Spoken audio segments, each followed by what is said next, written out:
И всем здорово, ребята, с вами Ксодикс, и сегодня у нас новости по Pixel Worlds. Pixel Worlds официально возвращается уже 31 марта, во вторник, и разработчики начали раскрывать важные детали перезапуска. Судя по новой информации, нас ждет не просто открытие серверов, а довольно серьезные изменения в самой системе игры. Первое важное изменение: теперь будет только один аккаунт на одного игрока. Разработчики объяснили это тем, что мультиаккаунты и разные злоупотребления со временем сильно испортили экономику игры, и это повлияло на честность игроков в процессе игры. По их словам, новое правило должно сделать Pixel Worlds более безопасной, стабильной и сбалансированной игрой в будущем. А это значит, что имя аккаунта теперь нужно будет выбирать очень внимательно. Следующее важное изменение касается прокачки и предметов. Теперь у вещей появятся требования по уровню. То есть игрок может владеть предметом, хранить его или обменивать. Чтобы надеть или использовать его, придется сначала достигнуть определенного нужного уровня. Особенно это касается более сильных вещей, которые дают хороший урон или защиту. Также изменения затронули даже замки.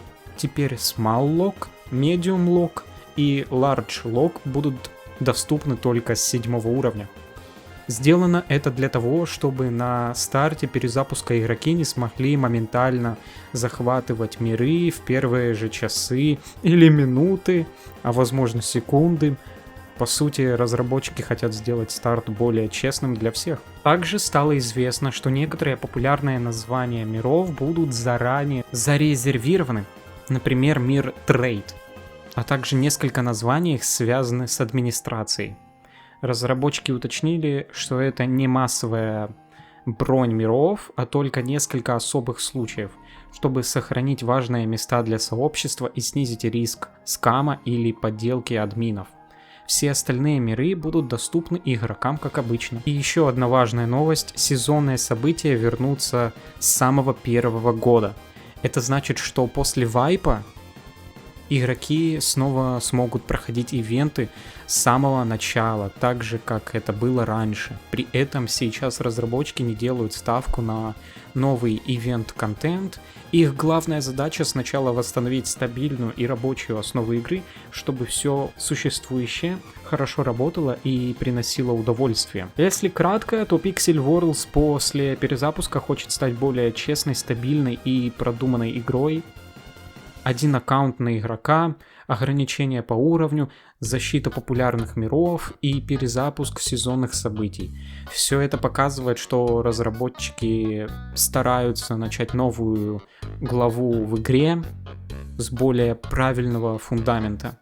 Ну а что думаешь ты о таких изменениях? Это шаг в правильную сторону или есть моменты, которые тебе уже не нравятся? Пиши свое мнение в комментариях. С удовольствием прочитаю и, возможно, даже отвечу на некоторые. Будет интересно почитать. Ты можешь отправить это видео своему другу, чтобы он тоже узнал о новых изменениях в Pixel Worlds. И я желаю всем вам удачи. Увидимся в Pixel Worlds. Ставьте лайки, подписывайтесь на канал, пишите комментарии. Спасибо за просмотр. Увидимся в следующем видео. Пока.